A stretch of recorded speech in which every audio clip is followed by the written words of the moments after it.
I'm Matt Doran. Australia's robust democracy sees many fierce, bitter rivalries between our politicians.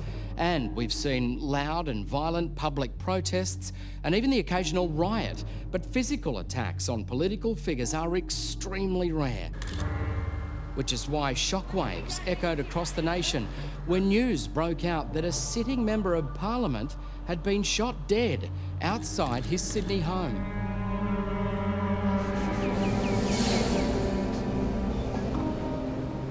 The suburb of Cabramatta in Sydney's southwest is home to tens of thousands of migrants who've made it a true cultural melting pot. In the 1940s and 50s, the suburb and the surrounding Fairfield city area is settled by hard-working migrants from southern Europe, part of Australia's massive post-World War II immigration boom. One of Cabramatta's favourite sons is from an Italian family, the boxing champion Rocky Gatellari, who electrifies fight fans in the 1960s. In 1967, millions are thrilled by his brave battle with the rising star of Australian boxing, Lionel Rose. Their Australian bantamweight title fight lasts 13 brutal rounds.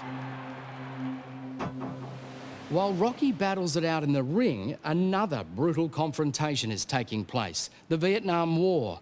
At the end of that conflict in the 1970s, tens of thousands of Vietnamese refugees flocked to Australia and many established themselves in Cabramatta. As a result, by the 1980s, the suburb is home to one of Australia's biggest Indo-Chinese communities. But the turbulent resettlement also means it becomes a haven for drugs, violence and corruption. Standing rock solid against new local crime gangs is the area's courageous Member of State Parliament, whose brave stance will lead to Australia's first political assassination.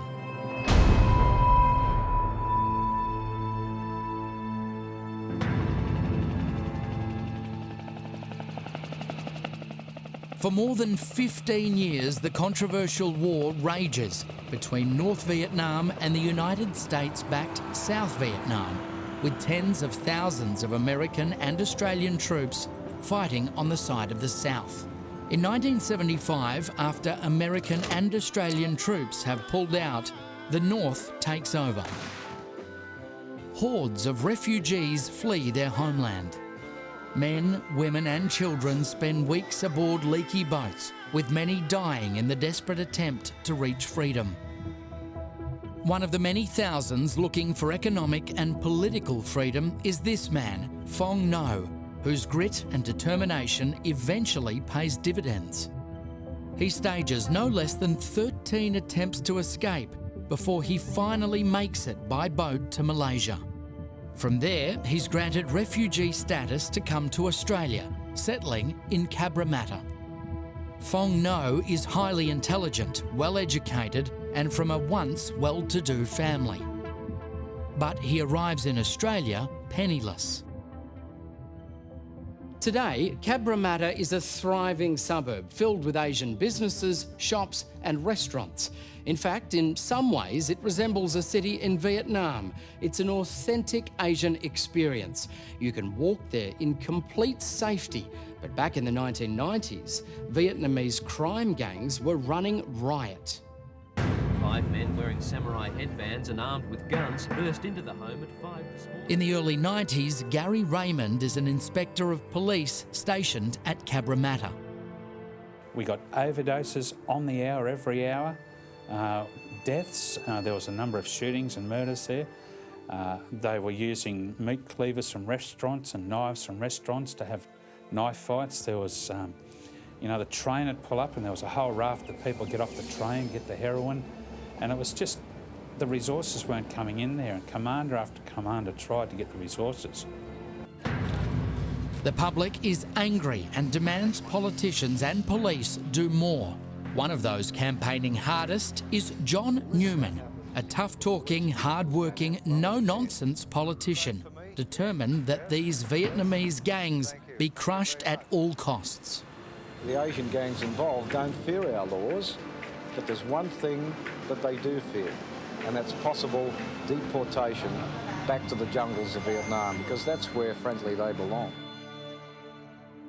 John Newman comes from an immigrant Yugoslav family and has anglicised his surname from Naumenko.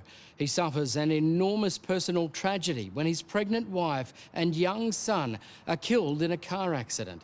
He has become a driven and single-minded man.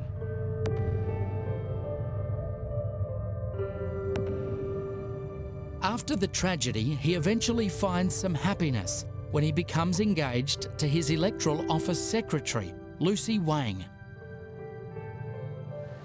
John has been politically active since the 1970s, becoming a member of the Australian Labor Party and then Deputy Mayor of the local Fairfield Council. By 1994, he's represented the seat of Cabramatta in the New South Wales Parliament for 8 years. But what he used to do is, confront dealers, confront, drug users, and literally tell them to get to rehab or get out of Cabramatta.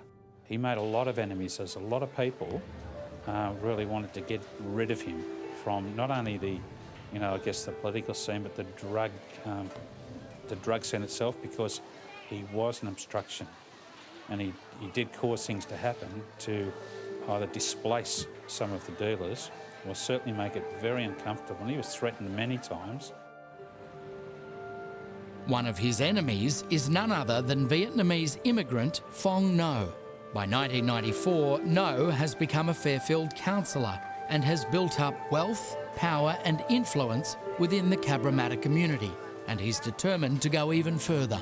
His quick transformation from poor immigrant to wealthy mover and shaker is a source of pride to him and wonderment to others.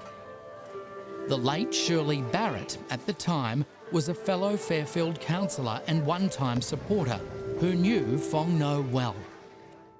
And it just seemed strange at the time, and it still does seem strange, from arriving as a penniless refugee to now being known as a millionaire. Well, Fong's political ambition and aspirations is eventually to become a senator. But at the time, I think that the first step was to get through to the state seat. Fong covets John Newman's state parliamentary seat of Cabramatta, but John is well established and has a strong supporter base and has already blocked No from becoming mayor of Fairfield. No clearly sees Newman as a solid obstacle. John was very active in relation to try to counter the Fong No influence within Cabramatta. We've seen him nothing more than as a crook. So they tried to level the same charges as John, but John was out there all the time fighting the crime and trying to get police action. He'd have the cameras up every week. If something's gone wrong in Cabramatta, whether it be an extortion, a murder, a knifing or a home invasion, and those things were becoming more prevalent then. And we just had a funny feeling in the back of our mind that Fong was behind most of it. For Fong the animosity is far more than just political. Ruthlessly ambitious, he takes Newman's opposition to him as a personal insult. What follows culminates in violence that strikes at the heart of Australian democracy.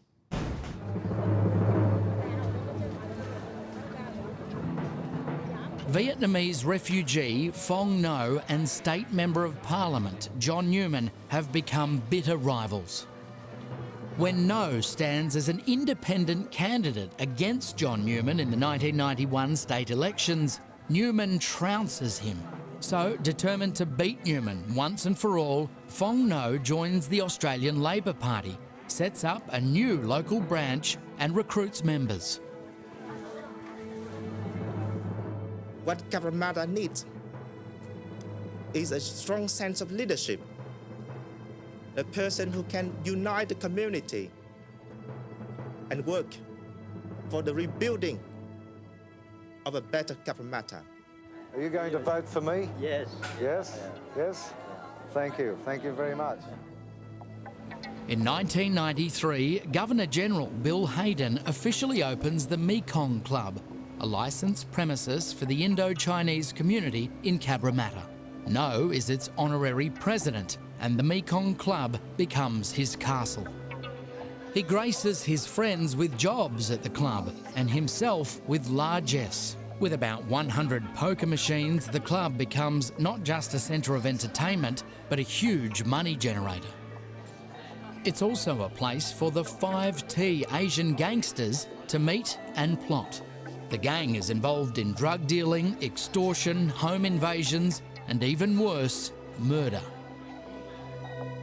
He established his own political party within the Mekong Club. Fong now used the Mekong Club as his headquarters. That was his club, shall we say.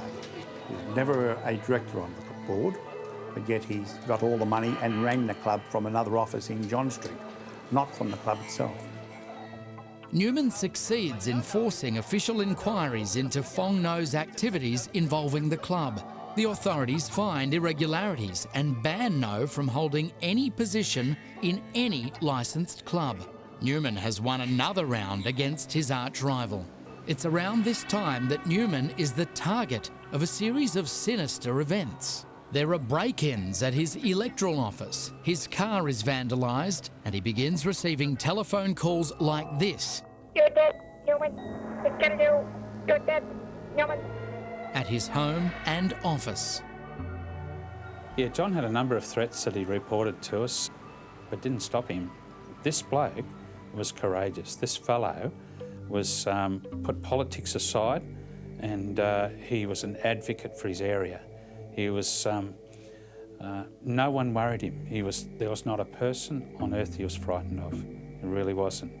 And so I guess that made him a target, whereas, you know, some politicians who were lesser assertive were sort of tolerated and in fact didn't interrupt the whole thing. John Newman has become a major problem for the criminals of Cabramatta and also for Fong No. Then a disagreement over what many consider a minor matter, the construction of an ornate oriental gateway, brings the contest between the two men to boiling point. Fong wanted a sister city arrangement made with Taiwan very early in the piece. And we thought the most appropriate way was to have a sister city with the mainland Chinese. After all, they were the majority within the Cabramatta electorate at that time. And so Fong was dead against this. He had his cohorts all supporting him with this Taiwanese thing. At the end of the day, I think the whole lot has to come down to money. We believe that Fong was able to gain a hell of a lot of money for various projects from Taiwan. Taiwan wanted its own little identity within Sydney. Cabramatta was ideal. The majority of fellow Fairfield councillors support Fong No, but John Newman continues to oppose him. Supremely confident of his standing within the community and his influence within the Labor Party and the state government, No considers himself untouchable. There was talk at the time that Fong was going to help the Labor Party raise enough money to get out of some of their consolidated debts that they had at the time, and also help raise money for the party itself. Fong No decides he must stop John Newman. Filled with jealousy and greed and desperate for more power, he decides there's only one solution. Newman has to die. Amazingly, Fong No has no qualms about approaching several employees at the Mekong Club, offering them thousands of dollars to assassinate his political opponent. Around mid-1994, there are several aborted murder plans.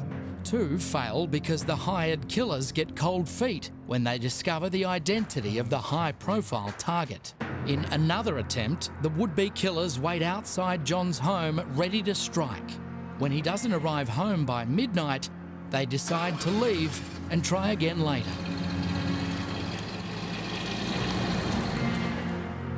On Saturday, September 3, 1994, Fong No insists that the hit must take place in a couple of days, and that night the assassins do a dry run, driving past John's house. Fong No follows them in his own car and shadows their every move. John Newman's days are numbered. On the night of September 5th, 1994, John Newman returns to his Cabramatta home after attending a political meeting at the Cabravale Diggers Club. The following morning, Australians will wake to the news that a Member of Parliament, John Newman, has been assassinated.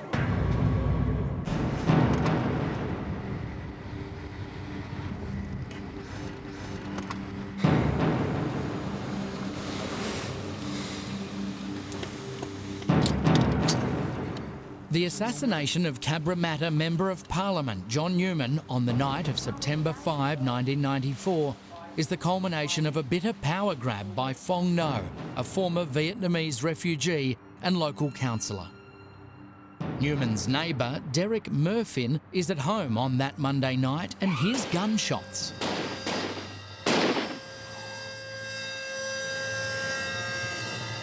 I walked straight to the front door and opened it and immediately heard a woman screaming. Murphin looks outside and then calls 000. My words to the operator were, my neighbour, Mr John Newman, MP, has been shot. There's a woman screaming. I can see a car moving slowly. It appears to be a dark blue or green XD Ford Falcon. Get in as quick as you can. Murphin rushes to the scene just 50 metres away and finds Newman slumped near his front door. I was with him for about 30 seconds and he stopped breathing. I'd evaluated him. His skin was cold and clammy, his lips were blue, his fingers were going cold, his face was cold. John, can you hear me? He had blood in the bottom of his mouth and a smear of blood in his teeth. And the first thing I noticed when I knelt down beside him was a hole in the left armpit. I looked further. Hole in the right one, the arm, and I thought he'd got one straight through the top of the chest. As Murphin works desperately on the mortally wounded Newman, Lucy Wang is inside on her knees, screaming hysterically to the 000 operator. By now, other neighbours are in the street, completely stunned by what they are witnessing.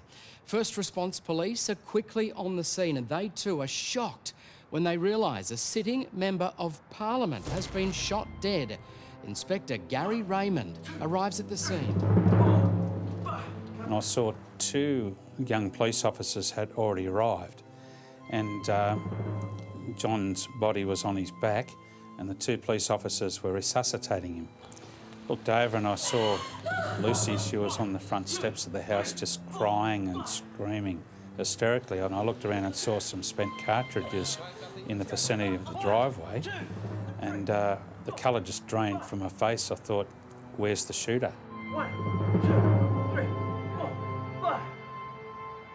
Come on. And I mean, many things run through your mind. Is the shooter in the house? Is it someone that's there at the scene? Was it a drive-by? Is it a neighbour? And so with that, I just quickly went down, recognised it was John, and I immediately knew, politician, sadly shot, this is going to be huge. 1, 2, 3.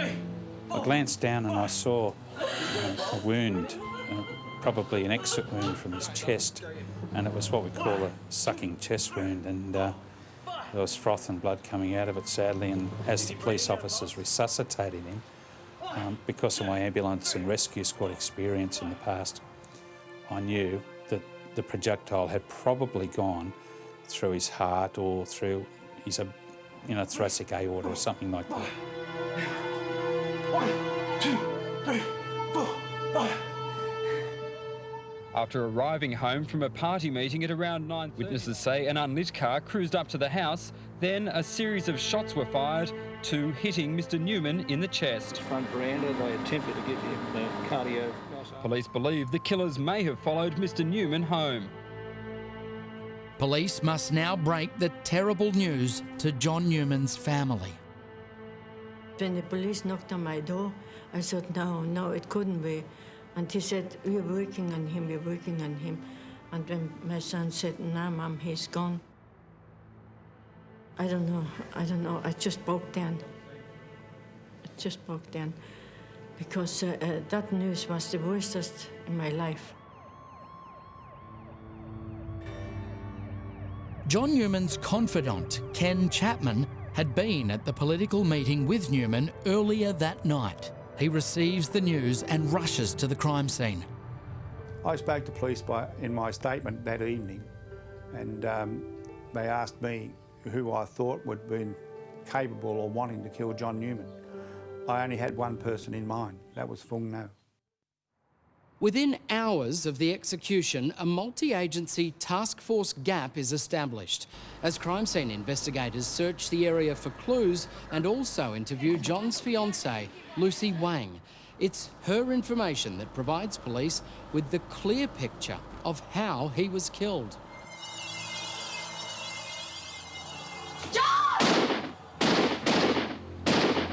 The first shot hit him and spun him round about 180 degrees, and then the second shot hit him also, so there was 2 wounds to the chest area which were fatal. And the other 2 shots, one hit the car and one hit the roof of the carport. Fortunately, Lucy Wang, who was standing at the front of the motor vehicle, was not injured. We established from Lucy Wang that she observed this murder. A single gunman who appeared to be a young person of Asian appearance, very thin build, wearing an army jacket, stood at the entrance to the carport and fired 4 shots from a what we believe to be a .32 automatic pistol. She then saw the gunman race to a green-coloured Falcon and get into the passenger's door, and the vehicle sped off.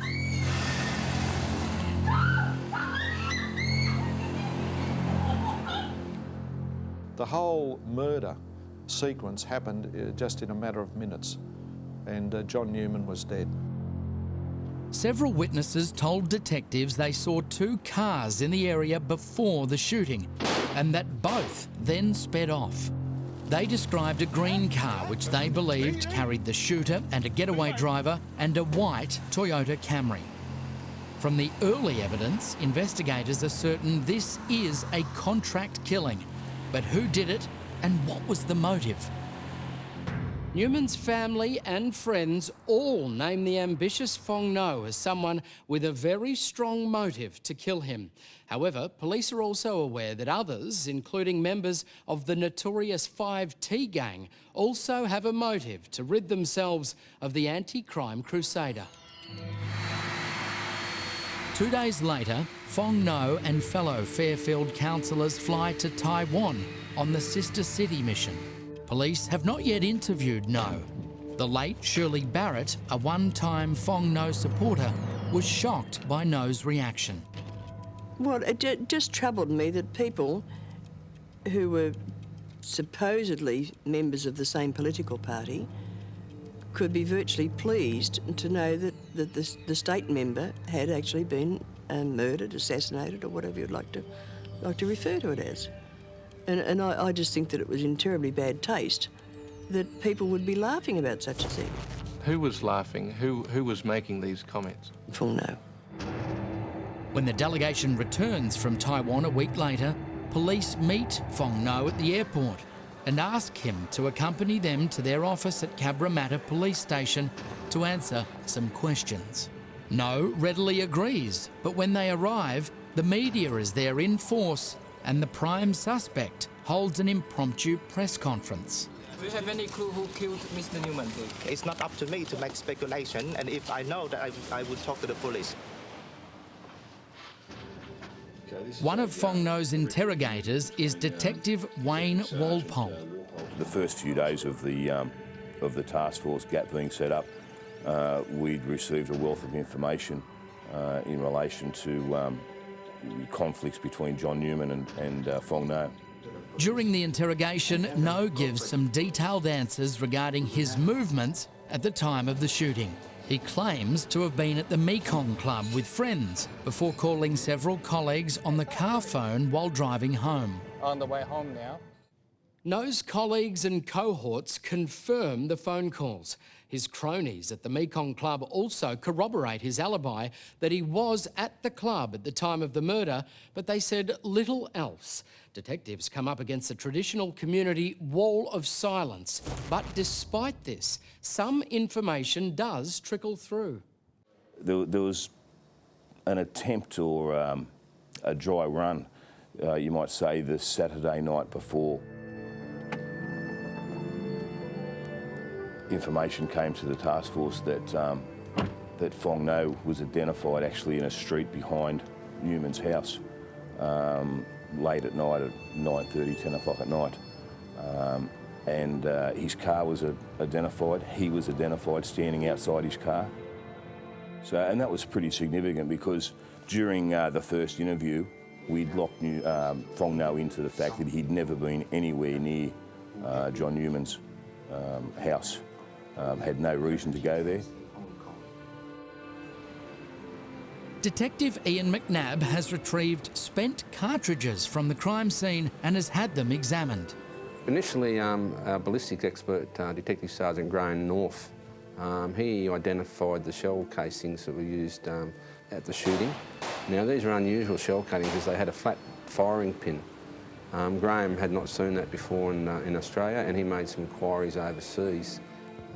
It turned out that Beretta made a .32 calibre pistol in 1934 and 1935 for the Italian Army, and that weapon actually had a flat firing pin.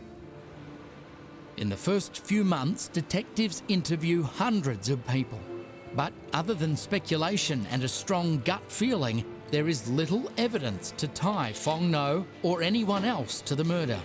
It's time to talk to the main suspect again. In the first interview, he locked down the point that he was at the Mekong Club at a certain time for a staff meeting, and then he went across to his newspaper office and then back to the Mekong Club. And he was very specific as to where he parked his car and had left his car keys, or if he had his car keys on him. And of course, during the second interview, when we started painting into a corner, he was trying to backtrack from a lot of the answers he'd given, realising that certainly his car was going to play a bit of a part in his downfall. Dear friends, we're here to mourn a good Australian and to honour a brave man. On September 5, 1994, State Member of Parliament John Newman is shot dead by an assassin in front of his fiancée Lucy Wang outside their Cabramatta home. The investigation is long and difficult. The months turn into years. Then, more than 3 years after the murder, the doggedness of investigators starts to pay off. Some previously reluctant witnesses begin coming forward. One gives detectives vital information about how Fong No had approached him and others to obtain firearms and carry out a hit. This witness is granted immunity from prosecution and witness protection in return for his evidence. The witnesses also name others they allege had been part of the assassination plot. Police are told of the earlier aborted attempts on Newman's life and that Fong No had approached someone at the Mekong Club after the murder and whispered, "I did it." Yeah, I did it. It took a while because it was very hard to break through the culture and the fear factor in Cabramatta at that time. Speculation is rife, and a Sydney newspaper runs a story suggesting Fong No was connected with the deadly 5T gang leader, Tri Minh Tran. Tran has died in gang-related violence, and the story appears after No attends his funeral. The story also suggests that No had once offered Tran $10,000 to kill John Newman, but Tran declined. Naturally, Fong No denies this. Did you ever offer Tri Minh Tran money? No. To kill John Newman? Not for whatever purposes. Tri Minh Tran never asked me for any money. And I have never offered Newman Tran any money for whatever purposes at all. As the investigation wore on, those close to John Newman are becoming anxious. The pain is there always, you know. For the 3 years, the pain can never go away. It's very frustrating that there's nothing that's been done yet. But Lucy, who is by now living in China, doesn't know that the police net is gradually closing in on her fiancé's killer. By February the 1st, 1998, 3.5 years after the murder, police decide to take their evidence to the coroner. The inquest lasts 6 weeks. The police present evidence and testimony that casts an enormous doubt over the alibis of Fong No, as well as his suspected co-conspirators and Mekong Club employees. The protected witness alleges that Fong No was the mastermind, that a man named Tu Quang Dao, owner of a green Ford Fairlane, was a getaway driver, and that a Mekong Club employee, whose name has been suppressed, was a third accomplice. Detectives tell the coroner that after raiding the employee's home, they found an army-style jacket, which later tested positive to gunpowder residue. A telecom expert tells the coroner that with new technology, he could now more accurately pinpoint Fong No's mobile phone activity at the times in question, and it was not where No had claimed to be. The suspects refused to take the witness stand. Within hours of the inquest ending, detectives finally charge Fong No and 2 others with conspiracy to murder. A magistrate grants Fong No bail, but keeps the other 2 in custody. The police case has strengthened. Advances in telecommunications technology since John Newman's death in 1994 have aroused the interest of investigators. This leads to the breakthrough that gives them a vital lead to the assassin. No continues to deny having anything to do with the Newman killing, as do his co-accused. No is still confident he'll beat the charges. But he has not counted on this new mobile phone technology that will expose his string of lies. I established that there were 3 main phones used at the Mekong Club. One was a fixed phone in Fong No's car, which was a white Toyota Camry.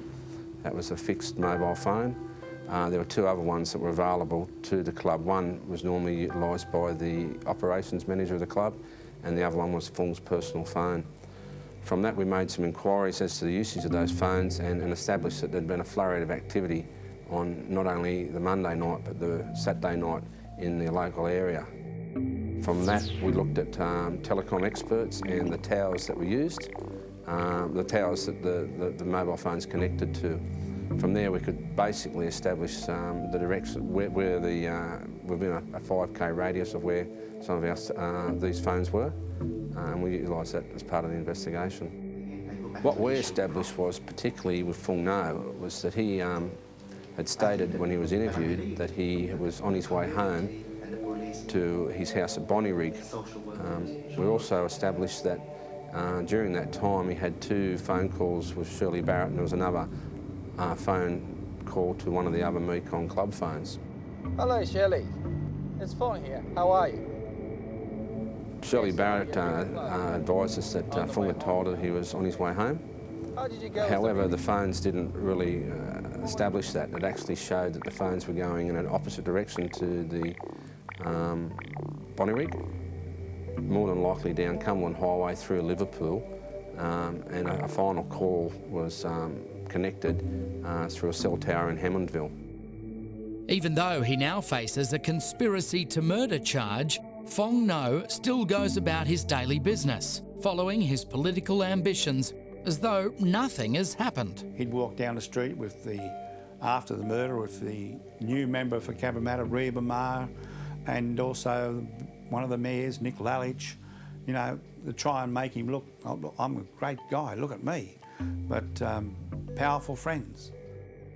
Fong knows supreme arrogance is only matched by the investigators' determination to continue examining his alibi. Detectives are now using the new technology to study telecom records dating back almost 4 years, plotting his movements on the night of the murder and the times of his calls. We'd made maps in relation to the movements of the phones. From that, we worked out a possibility that the reason why Fong was travelling that way was maybe to dispose of the murder weapon. He was trying to create an alibi with Shirley Barrett. He was talking to her, there was an upcoming trip to Taiwan, and he was talking to her about that trip to Taiwan. Fortunately for us, I suppose the phone dropped out and the phone call had to be recommenced, so that gave us 2 calls. As I said earlier, there was another call as well. By those calls, we could actually trace the direction the phone was going. We could put it in a particular area for a cell tower. Therefore, myself and another officer did a canvass of the area and of where the phone directions were. Out of that, we established maybe 2 locations of bridges where perhaps the weapon could have been thrown from. Divers begin searching in the murky waters under a bridge over the Georges River in southwestern Sydney. They hunt for 2 days and finally, success. They find a heavily rusted 1934 Beretta pistol that's been lying there for more than 3 years. Australian investigators can't positively identify the gun as the same 1934 Beretta they know was used to shoot John Newman. So, Detective Greg Newbury takes it for more intensive ballistics testing by an expert in Germany. He used twin scanning electron microscopes. As such, he could examine with an electron microscope 2 of the ballistics evidence, being the firearm, the cartridge cases, and the projectiles. At the same time, at a very minute detail, which eventually allowed him to make the conclusion that more probably than not, that firearm was the firearm that was used to kill John Newman. It's a new and important piece of evidence, the identification of what is likely to be the actual murder weapon. It's circumstantial, but put together with the phone tracking, it now has detectives and prosecutors far more confident about the upcoming trial.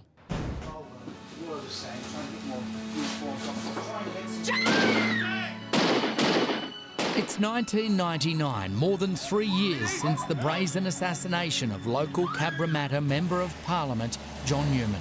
His bitter political and personal rival, Fairfield councillor and one-time Vietnamese refugee, Fong Ngo, and 2 others have been charged with the murder thanks to a rollover witness, mobile telephone records, and now a rusty pistol. Is he breathing at a pulse? In July 1999, Fong Ngo, Tu Quang Dao and another man stand trial for the murder. But just 2 weeks in, the judge aborts the trial due to a technicality. A second trial begins in February 2000 and prosecutors now have extra evidence for their case. They have a second rollover witness, a self-confessed accomplice. The man, who has now become a protected witness, also tells of 3 other bungled and amateurish attempts on Newman's life. There was one at a car park behind a restaurant in Cabramatta, where John Newman had been present at a dinner at which some presentations were to be made to citizens of the area, and they were waiting near the car park where his car was parked for him. The second one was at his home. They were lurking in the shadows of the bushes of his garden when he came home from a function one evening and drove up, parked his car in the driveway. By the time they came out of the bushes, he'd already gone inside. And the third one was at a dance at a local community hall where John Newman was seen dancing, I think, with his then fiancée Lucy, and the plan was that they were going to attack him at the dance, but they realised there were too many people there and it would have been hard for them to escape. The new witness also corroborates the other protected witness's account of exactly what happened on the night of the murder.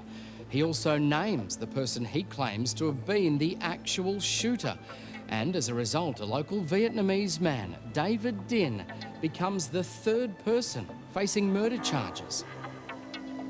The second trial begins on schedule and runs for 3 months, but only Fong Ngo and the alleged driver, Tu Quang Dao, face this trial. David Dinh has been ordered to face a separate trial. Mark Tedeschi recalls the Crown case. There were 2 alleged co-offenders who gave evidence for the prosecution about the earlier attempts, about the involvement of Fong Ngo, about how guns had been provided for this enterprise. Then there was evidence about the finding of a gun in the Georges River at Voyager Point. The gun is rusted through, but its firing pin is able to be fitted to another 1934 Beretta, which is then fired, and the spent shells compared to those found outside John Newman's home. This allows the German ballistics expert to say that it's highly probable that the rusty gun was the one used to kill John Newman. Then there was some mobile phone evidence from which we were able to trace the movements of Fong Ngo immediately after the shooting of John Newman. Hi, Shirley. It's Fong here. How are you? And it showed him proceeding in a direction which was towards Voyager Point when the gun had been found. Oh, fantastic. The prosecutor also presents the evidence from witnesses who saw Fong Ngo in a street at the rear of Newman's house and a green car at the front just 2 days before the murder. It's suggested that they were carrying out surveillance. After the lengthy trial, the jury retires to consider its verdict. But after 6 days, it returns unable to reach a unanimous decision. A single juror has held out and the trial is aborted for a second time. A third trial begins before Justice John Dunford at the Central Criminal Court on March 12, 2001. Now almost 7 years since the murder, and this time all 3 men appear together. It's June 28, 2001 when the jury returns to the packed courtroom. The 3 accused stand as the jury delivers its verdict. The first 2 accused, David Dinh and Tu Quang Dao, are found not guilty. Then it's Fong Ngo's turn, and when the jury foreman declares him guilty, Fong Ngo sinks into his seat and crosses himself. The case against Dao and Dinh has been much weaker than that against Fong Ngo, and the jury takes note of inconsistencies of various statements made by the protected witnesses regarding the pair. Outside the court, there are mixed reactions. David Dinh and Tu Quang Dao are naturally greatly relieved at their not guilty verdicts. For John Newman's family, it's a bittersweet result. All I can say is Fong Ngo wanted the upper house, now he's got the upper bunk. I hope he enjoys it. For fiancée Lucy Wang, now living in China, the news is some relief. I've lost a man I loved, and a lot of happiness I may share with John. The mastermind of the Newman assassination is sentenced to life without the chance of parole. But although he's behind bars, Fong Ngo's life sentence doesn't diminish his influence within his community. When first incarcerated here at Long Bay Jail, Fong Ngo somehow arranges a Chinese New Year party catered for by an expensive Chinese restaurant which is attended by several Fairfield councillors as well as the prison's most notorious criminals. There is public outrage and Fong Ngo is transferred to the more secure Lithgow prison.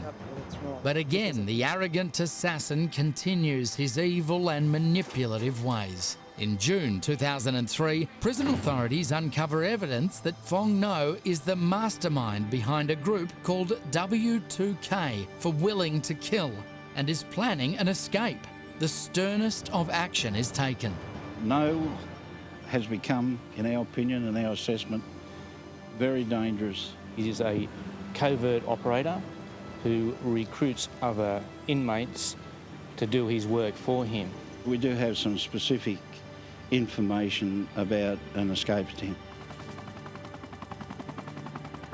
As a result, Fong No is transferred to the state's most secure prison, Goulburn Supermax, which houses the most dangerous prisoners, serial killers, rapists, and convicted terrorists. He is not allowed to mix with any other prisoner and spends all but 1 hour a day in his cell. This is a far cry from the Vietnamese refugee who risked his life for Australian freedom, who built up wealth and power and then was ruthless and arrogant enough to do something never done here before: organise a political assassination.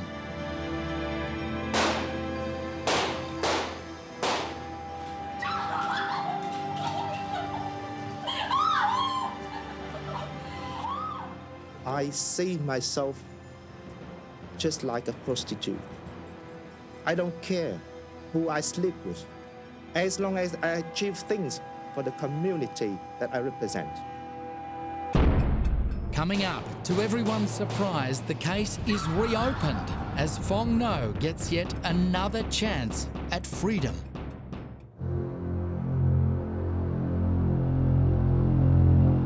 In 2008, despite being firmly locked away in the state's toughest prison, Fong No spends 4 years lobbying human rights advocates who begin spreading sensational claims questioning the trial evidence. These claims are then run on national television. And some of those claims were, firstly, about the gun. The supporters of Fong No said, isn't this a miracle that 3.5 years after the murder, it just happens to be found at the base of the pylon at the St George's River. You know, basically suggesting that the police had planted it there and that police divers went in and wow, there it is. Other claims are made about the accuracy of the tracing of Fong No's mobile phone. The Newman assassination has resulted in 3 trials, a coronial inquiry and 2 appeals. The New South Wales Chief Justice suddenly announces a rare judicial inquiry to look into the claims. This means No's conviction could be quashed and a retrial ordered. The inquiry opens and police easily counter the suggestion that they planted the gun. And they'd already been searching for a day when the pistol was found. And the police, for this new inquiry, got in another expert who agreed that it had been in the river for the appropriate amount of time. The supporters' claims about the mobile phone tracing also fall flat because Fong No has actually previously admitted he was in the area. The judicial review is overseen by Judge David Patton, who finally rules that the original conviction was sound. The inquiry judge was particularly scathing about Fong No's supporters, you know, making pretty florid accusations that there was, you know, fraud, that the police had planted evidence, that, you know, somehow the legal sides had, you know, withheld vital information. He basically said there is not a skerrick of truth to support that. But No continued his campaign, which finally ended when an attempt to appeal to the High Court in 2014 was refused. 20 years after the assassination.